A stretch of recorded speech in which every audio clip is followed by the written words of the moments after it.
नमस्कार, मैं हूं साहिल जोशी। मुंबई और महाराष्ट्र जो पहले से ही कोरोना से जूझ रहे हैं, उन पर आ गई निसर्ग तूफान की आफत टकराकर अब टलती हुई नजर आ रही है। इस वक्त की सबसे बड़ी खबरें लेकर मैं आपके सामने हाजिर हूं। सबसे पहले हम आपको बताना चाहते हैं कि निसर्ग तूफान घंटों तांडव मचाकर अब कमजोर पड़ता नजर आ रहा है। धीरे धीरे निसर्ग तूफान अब कमजोर पड़ गया है। उसके साथ साथ महाराष्ट्र, गुजरात और दमन पर जो तबाही होने के आसार लग रहे थे, वो बड़ी तबाही से ये तीनों इलाके टल गए हैं, ऐसा हम मान सकते हैं। खास करके मुंबई, जहां पर बड़ी तबाही नहीं हुई, लेकिन मुंबई में आज रात बारिश की आशंका मेट्रोलॉजिकल डिपार्टमेंट ने जताई हुई है। उसके साथ साथ तूफान की वजह से 9 मकानों की दीवारें गिरी है, ये भी मुंबई की एक अपडेट है। और उसके साथ आखिर में तूफान की वजह से मुंबई में सबसे ज्यादा नुकसान हुआ है तो पेड़ों का हुआ है। 196 पेड़, अब तक के आंकड़ों के मुताबिक 196 पेड़ उखड़ गए हैं मुंबई में। और उसके साथ साथ आसपास के इलाके जैसे नवी मुंबई और रायगढ़ जिले में भी इस तरीके की घटनाएं सामने आई हैं। कुल मिलाकर निसर्ग तूफान जो मुंबई के पास टकराने वाला था, मुंबई के पास अलीबाग के पास टकराकर तबाही मचाने वाला था, उससे बड़ी आफत जो होने वाली थी वो टल गई है। हम ये तस्वीरों के साथ इस बुलेटिन की शुरुआत करेंगे। 15 तस्वीरें महाराष्ट्र के अलग अलग हिस्सों से, खास करके रायगढ़, नवी मुंबई, मुंबई और पालघर जिलों से ये तस्वीरें आपके सामने। किस तरीके से निसर्ग तूफान ने पूरे दिन भर मुंबई और महाराष्ट्र के प्रशासन को अपने पांव पर खड़ा रखा था, लगातार अलर्ट पर रखा था। ये तस्वीरें आप देख सकते हैं। खास करके 2 बजे के करीब, एक से 2 बजे के बीच में ये तूफान मुरुड जंजीरा और अलीबाग के बीच पे जमीन पर आकर टकराया। और उसके बाद अलीबाग, खास करके रायगढ़ जिले में आप देख सकते हैं तेज हवाएं निकल गई थी। कई घरों के परखच्चे उड़ गए थे, उनके छत हवा में उड़ते नजर आ रहे थे। उसके साथ साथ मुंबई और पालघर में तेज हवाएं शुरू हो गई थी। हालांकि आईएमडी का अनुमान था कि ये हवाएं 110 से 120 किलोमीटर तक की हवा की स्पीड तक पहुंच पाएंगी, लेकिन वैसा नहीं हुआ। इसके लिए तबाही कम हुई है। लेकिन दूसरी तरफ अगर हम मुंबई की बात करें तो मुंबई में प्रशासन पूरी तरीके से गियर्ड अप था। इसकी शुरुआत हुई कल रात को 8 बजे। महाराष्ट्र के मुख्यमंत्री उद्धव ठाकरे ने महाराष्ट्र की जनता को संबोधित किया और कहा कि इस वक्त जो पुनश्च हरिओम मिशन बिगिन अगेन, जो 3 तारीख को शुरू होने वाला था, वो टाल दिया गया है। और तूफान की वजह से सब लोग अपने घरों में बंद कर रहे। उसके साथ साथ बीएमसी ने तटीय क्षेत्रों से जो लोग वहां पर रह रहे थे उनको वहां से रेस्क्यू कर अलग इलाकों में उनको लेके गए। उसके साथ साथ कोविड पेशेंट्स को भी, जो मैदानों में जगह बनाई गई थी कोविड केयर सेंटर के रूप में, वहां से भी उनको इनक्लोज स्पेसेस में लेकर शिफ्ट किया गया था। तो किस तरीके से मुंबई ने झेला इस तूफान का जो असर था, वो किस तरीके से झेला, वो सबसे पहले देखते हैं।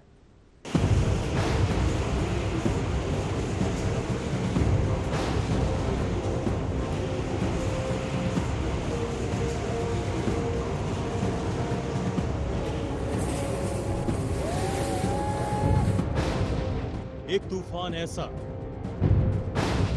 थोड़ी खुशी थोड़ा गम जैसा, आफतों में मिले राहत जैसा। 129 साल बाद मुंबई में तबाही वाला तूफान। यकीनन माया नगरी के पांव उखड़े हैं, लेकिन उतना नहीं जितने की आशंका थी, जितना डर था, जितना खौफ था। इस वक्त जहां हाहाकार का आलम होना था, वहां थोड़ा ही सही चैन लौटा है।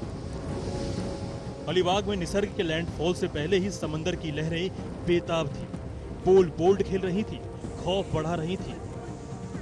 लग रहा था लहरें पूरे शहर को लील जाने के मूड में हैं। सन चलती हवाएं सनसनी फैला रही थी। आसमान से बारिश ऐसे हुई जैसे बादल ही फट गए हों। जो जहां था अवाक था, हाथ पांव सुन्न, दिलो दिमाग में कोलाहल। कोरोना काल में क्या क्या होगा, ये भगवान चाहते क्या हो, ऐसी ही बातें थी, ऐसी ही भावनाएं। लॉकडाउन के चरम पर भी शहर यूं नहीं ठहरा था। निसर्ग ने मानो उसे एकदम निष्क्रिय कर दिया। ब्रिज पे आप देख सकते हैं, अभी का अगर विंड स्पीड आपको बताएं तो ये 100 से 110 किलोमीटर पर आवर की स्पीड पे विंड चल रहा है। और जो मुंबई का यूजुअल मॉनसून होता है, उसमें जो विंड स्पीड होती है वो मैक्सिमम 40 किलोमीटर प्रति घंटे के रफ्तार पे जाती है। रफ्तार 100 से 120 किलोमीटर प्रति घंटे थी। एक तो शहरों के पेड़ों की जड़ें यूं ही कमजोर होती है। तूफान ने कईयों को उखाड़ ही फेंका। टीन के छप्पर कहां टिकने वाले थे और एक स्टैंड पर खड़ी मोटरसाइकिलों का विसात ही क्या।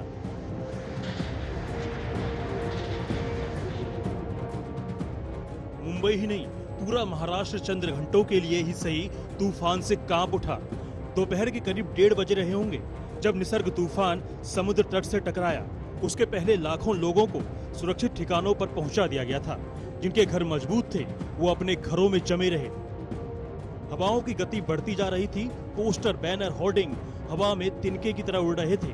जो साक्षात था उसके लिए तूफान काल की तरह, जो टीवी पर देख रहा था उसके लिए ये मंजर किसी हॉरर शो की तरह। ये मुंबई की एक मुख्य सड़क है। जेजे फ्लाईओवर से उतरने के बाद कुछ छोटी छोटी जगह पर इस तरीके के पेड़ यहाँ पर गिरे हुए हैं। हालांकि अभी इतना बहुत ज़्यादा हवा का स्पीड नहीं है, बहुत ज़्यादा तेजी से हवा नहीं बह रही है, लेकिन उसके बावजूद इस तरीके का डिस्ट्रक्शन मुंबई में फिलहाल देखने को मिल रहा है।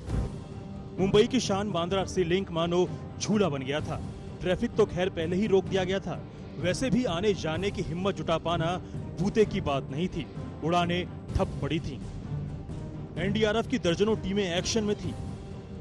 इवैक्यूएशन लगभग 1 लाख लोगों का किया जा चुका है और लास्ट रिपोर्ट के अनुसार मैक्सिमम जो optimal evacuation, optimal target hardening, optimal cyclone shelters में जो तैयारियां हैं वो सब की जा चुकी हैं।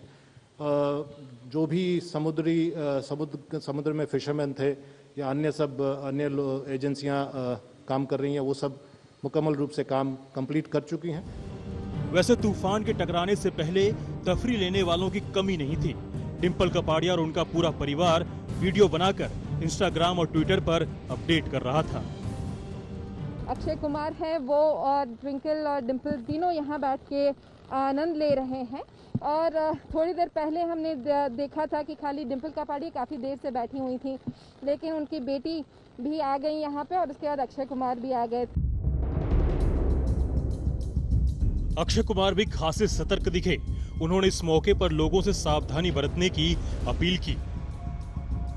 नुकसान तो खैर बच्चन हाउस के बाहर भी काफी देखने को मिला।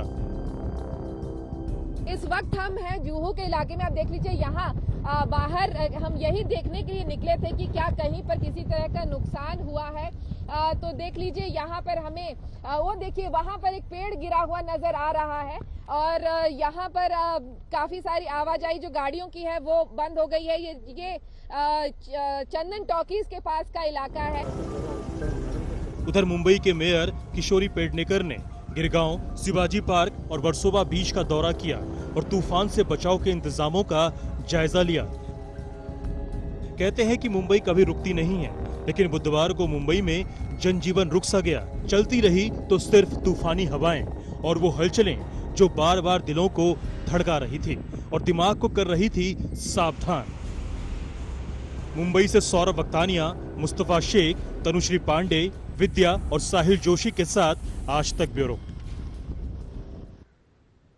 तो दरअसल निसर्ग तूफान कल रात से ही धूम मचा रहा था। कल रात को ही महाराष्ट्र के मुख्यमंत्री ने एक फेसबुक लाइव करके महाराष्ट्र के राज्य के लोगों को यह कह दिया था कि आपको घर में रहना जरूरी है। खास करके जो महाराष्ट्र की कोंकण किनार पट्टी के लोग हैं, सिंधुदुर्ग, रायगढ़, मुंबई और पालघर और ठाणे जिले के लोग, उन सबको कहा गया था कि आप अपने घरों में रहे।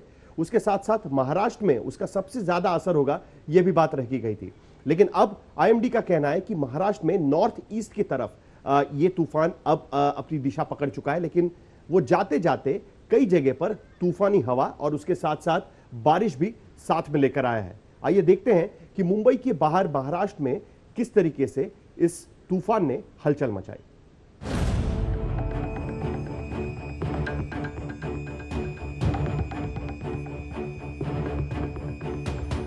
निसर्ग आया और निशब्द करता गया। निसर्ग का मतलब कुदरत है, लेकिन ये कुदरत का कोप बनकर आया। ये तस्वीरें महाराष्ट्र के रत्नागिरी से हैं। आम दिनों में कितने ही तूफानों से गुजरे हुए जहाज समंदर लांघ जाता है, मगर निसर्ग तूफान मानो इसे अपनी आगोश में लेकर इसका कर्म स्थान समंदर में ही डुबो देना चाहता था। कई बार ऐसा भी लगा कि जहाज समंदर से उछलकर जमीन पर आ जाएगा। तूफान बढ़ा तो कैमरा यहां से हटाना पड़ा। मगर इसके बाद का मंजर और भी भयावह रहा होगा। और जरा इस तस्वीर पर गौर कीजिए। तूफान ने इस बिल्डिंग से दिन के शेड्स को ऐसे उड़ाया जैसे कोई तिनका उड़ता है। कल्पना करने भर से रूह कांप जा रही है कि तलवार की तरह लहराते हुए शेड्स किसी जीव या इंसान को अपनी जद में लेते हो तो क्या होता होगा। वैसे अपने वजूद के जमींदोज होने से पहले ये छप्पर तूफानों से लड़ा भी खूब। आखिर में उसकी वो गति हुई जो तूफान ने चाहा। रत्नागिरी में किसी के लिए छांव तो किसी के लिए नारियल पानी के ये स्रोत वृक्ष भी कई घंटों तक मानो बावले हो गए। तूफान अपने इशारों पर कभी दाएं, कभी बाएं, कभी आगे, कभी पीछे झुलाता रहा। जो बचे वो बचे, जो कमजोर रहे खेत हुए। तो अलीबाग शहर में मैं हूं और यहाँ पर जो निसर्ग तूफान है वो आके टक्कर मारा था, यानी लैंडफॉल हुआ था। और उसका जो परिणाम है वो यहाँ पर आप देख सकते हैं। जो तेज हवा थी, बड़े पेड़ है वो बिल्कुल धराशायी हो गए हैं। और सिर्फ इक्का दुक्का नहीं, 4 पेड़ है जो सिर्फ इस कंपाउंड में हुए। ऐसे सैकड़ों पेड़ है, हर नुक्कड़ पर या हर सड़क पर इस तरह का नज़ारा है। वहीं पर मैं दिखाना चाहता हूँ एक ये दूसरा और एक पेड़ है। जब हवा ने अपना रुख बदला था तो ये पेड़ का डायरेक्शन देखिए, उसका जो गिरा है वो दूसरी दिशा में गिरा है। जो कसर रह गई थी वो बारिश ने पूरी कर दी। चारों तरफ तबाही का मंजर है। यहाँ इसी तूफान में 13 लोग फंस गए थे जिन्हें प्राइवेट बोट से रेस्क्यू किया गया।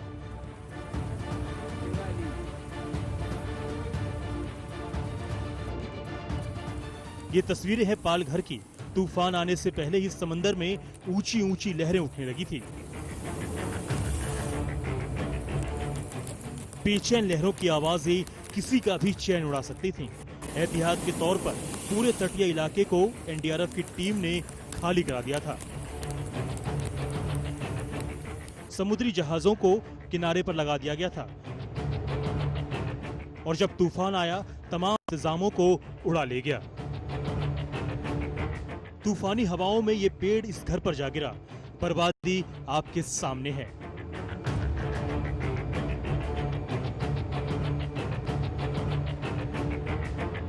किसी को चोट नहीं आई, थोड़ी सी हवा चल रही थी और ये पेड़ बीच में से ऐसे टूट गया है।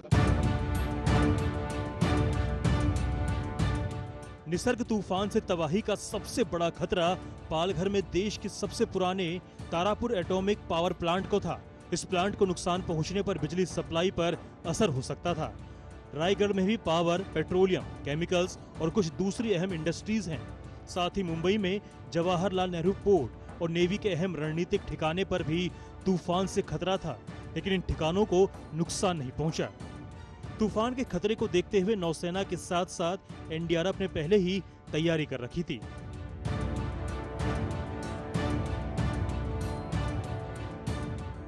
इवैक्यूएशन लगभग 1 लाख लोगों का किया जा चुका है और लास्ट रिपोर्ट के अनुसार मैक्सिमम जो optimal evacuation, optimal target hardening, optimal cyclone shelters में जो तैयारियां हैं वो सब की जा चुकी हैं।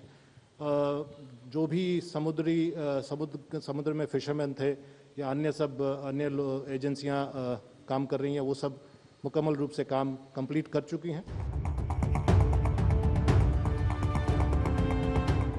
सुपर साइक्लोन निसर्ग का पहला निशाना बना अलीबाग।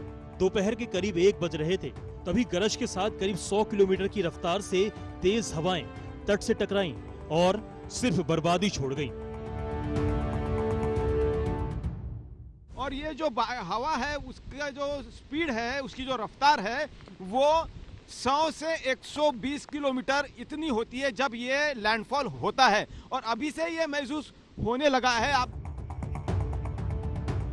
महाराष्ट्र के रायगढ़ में तूफान के खतरे को देखते हुए 390 लोगों को पहले ही विस्थापित कर दिया गया था। कॉलेजों को शिविर बना दिया गया था। तूफान की गति यहाँ भी तेज थी। 80 से 100 किलोमीटर की रफ्तार से चली हवा और अंधाधुंध बारिश ने पूरे इलाके को अपनी चपेट में ले लिया। अभी तक तस्वीरें शहरों से आई है, असली बर्बादी तो छोटे छोटे गांव में हुई है। कोरोना काल में अम्फान के बाद निसर्ग ने भी लोगों की जिंदगी को बड़ा जख्म दिया है। इस जख्म के भरने में बहुत वक्त लगेगा। आज तक ब्यूरो। आमतौर पर अरब सागर में निकलने वाले इस तरीके के तूफान मुंबई के आसपास नहीं टकराते, या तो वो गुजरात की तरफ चले जाते हैं या तो ओमान की तरफ चले जाते हैं। लेकिन इस बार ये मुंबई के पास टकरा रहा था, लेकिन इसका दायरा साउथ गुजरात यानी दक्षिण गुजरात के दमन और सूरत तक भी पहुंच रहा था। वहां पर क्या स्थिति रही, आइए देखते हैं।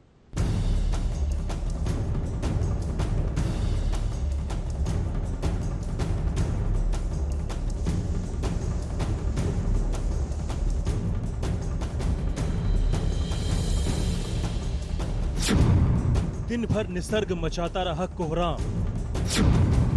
शुक्र है भगवान, गुजर गया तूफान। महाराष्ट्र में निसर्ग तूफान ने तांडव मचाना शुरू किया तो गुजरात सहम उठा और मुंबई, ठाणे के बाद गुजरात के इलाकों में तूफानी हवाएं तबाही मचाने को बेताब हो गईं। समंदर की लहरों में उफान शुरू हो गया। पहले से आशंका जताई जा रही थी कि गुजरात में भी तूफान का जबरदस्त असर होगा। तूफान की जद में दमन भी था, जहां तेज हवाओं ने अपनी ताकत दिखाई है। महाराष्ट्र में जहां साइक्लोन निसर्ग ने तबाही मचाई है, तो वही गुजरात के समुद्र तट को भी अलर्ट किया गया है। इस वक्त हम मौजूद है दमन के समुद्री तट पर और यहाँ पे आप देख सकते हैं एनडीआरएफ की जो टीम है वो यहाँ पे तैनात है। लगातार यहाँ पे लोगों को ये कह रही है कि वो यहाँ पे समुद्र किनारे पे न आए, समुद्र से सुरक्षित दूरी बनाए रखें। और साथ ही करीब 4000 लोगों को समुद्र किनारे से इवैक्यूएट किया गया है और उन्हें सुरक्षित जगह पर ले जाया गया है। आप देख सकते हैं समुद्र की जो लहरें हैं वो अब ऊंची उठना शुरू हो चुकी है। साथ ही जो हवा है वो भी इतनी ज़्यादा तेज़ नहीं, लेकिन हाँ तेज़ हवाएं ज़रूर यहाँ पे चली है। और साथ ही अगर बात की जाए गुजरात में, तो गुजरात में करीब 50,000 से ज़्यादा लोगों को सुरक्षित स्थानों पे पहुँचाया गया है। एनडीआरएफ की करीब 16 टीमों को डिप्लॉय किया गया है। दमन में खतरे को देखते हुए वहां एनडीआरएफ की 2 टीमें तैनात की गई हैं। 2 टीमों को अलर्ट रखा गया है। मौके पर मौजूद एनडीआरएफ के जवानों ने समंदर के किनारों पर सुबह से ही मोर्चा संभाल लिया। खतरे वाले इलाकों से लोगों का रेस्क्यू किया गया, उन्हें सुरक्षित जगहों पर भेजा गया। मछुआरों को समंदर से बाहर निकालने का अलर्ट तो पहले ही जारी किया जा चुका था। दमन और गुजरात में कुल 15 एनडीआरएफ और 6 एसडीआरएफ की टीमें तैनात की गई हैं, जिनमें से एनडीआरएफ की 2 टीमें सूरत में, नवसारी में 2 और वलसाड में भी 2 टीमें तैनात की गई हैं। हालात बिगड़ने से पहले ही गुजरात के प्रभावित इलाकों से 50,000 लोगों को सुरक्षित जगहों पर भेज दिया गया। दमन में भी 4000 लोगों को रेस्क्यू किया गया। एसडीआरएफ और एनडीआरएफ ने बड़े पैमाने पर अभियान चलाकर हालात को संभालने की कोशिश की। अभी तो देख रहे हैं, वेट एंड वॉच है। हमारी टीम वैसे सारी रेडी है। यहाँ 2 टीम डिप्लॉयड है और वालसाद में भी है, तो सिलवासा में भी है 4 टीमें। तो सारी जगह हमारी टीमें डिप्लॉयड है। तो हम देख रहे हैं कि कब तक ये होता है। वैसे इवनिंग तक का टाइम है हमारे पास। स्पीड अभी 80 के अप्रॉक्स जा सकता है, 80 किलोमीटर पर आवर, बट फिर भी हम लोग वेट एंड वॉच है। अभी हमारी रेस्क्यू टीम पूरी तैयार है। हम जो भी होगा, जिससे जैसे भी होगा, हम निपटने के लिए तैयार हैं। गुजरात के कई इलाकों के लिए मौसम विभाग ने अलर्ट जारी किया था। आशंका जताई जा रही थी कि सूरत, नवसारी, वलसाड, वापी और सिलवासा में तेज हवाओं के थपेड़े तबाही मचाएंगे। सूरत के सुवाली बीच पर तो लहरें किनारों पर शोर मचाने लगी। ये उसी बीच की तस्वीरें हैं। एहतियात के तौर पर यहाँ भी एनडीआरएफ की टीमें तैनात की गई थी। लाइफ जैकेट के साथ जवान लगातार हालात पर नजर बनाए हुए थे। सुवाली बीच के अलावा सूरत के डुम्मस और डभारी बीच को भी बंद किया जा चुका है, क्योंकि 70 से 90 किलोमीटर प्रति घंटा की रफ्तार से चलने वाली हवाओं से अनहोनी का खतरा है। मौसम विभाग ने यह भी आशंका जताई है कि तूफान के टकराने और उसका असर कम होने के बाद भी गुजरात के कुछ इलाकों में बारिश का सिलसिला जारी रहेगा। सूरत से संजय राठौर और दमन से गोपी खांगर के साथ आज तक ब्यूरो। तो अभी आईएमडी का यह कहना है कि निसर्ग तूफान कमजोर हो गया है और महाराष्ट्र में नॉर्थ ईस्ट की तरफ वो जा रहा है, लेकिन दूसरी तरफ मुंबई और महाराष्ट्र में अभी भी कोरोना का खतरा बना हुआ है। महाराष्ट्र में अब मिशन बिगिन अगेन की शुरुआत होने वाली है। उम्मीद करते हैं कि कोरोना का तूफान भी उसी तरीके से कमजोर पड़ जाए। अब देखते रहिए आज तक।